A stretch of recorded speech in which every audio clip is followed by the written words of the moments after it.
Paano mag-add ng Philippine Bank account bilang beneficiary sa STC app? Hello guys, itong video na ito ay makakatulong lalo na sa mga kapwa ko OFW na bago pa lang gumamit ng STC app. Ipapakita ko dito kung paano mag-add ng Philippine Bank account bilang beneficiary. So let's start.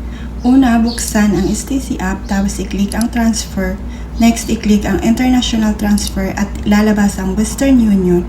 I-click natin yan. Pagkatapos, lalabas ang add a new beneficiary. I-click lang. Next, i-fill up lang natin ang mga hinihinging details. Beneficiary full name. Ilagay ang pangalan ng card holder. Relationship with the beneficiary. Ilagay kung ano ang relasyon mo sa card holder, family, personal, etc. Country, piliin ang Philippines. Delivery option dahil bank transfer ang tutorial na ito. Piliin ang transfer to a bank. Preferred currency, piliin ang peso.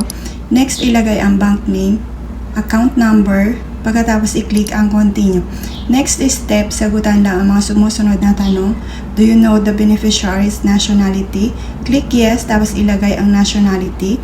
Do you know the beneficiary's age? Click yes, ilagay ang age, then click continue.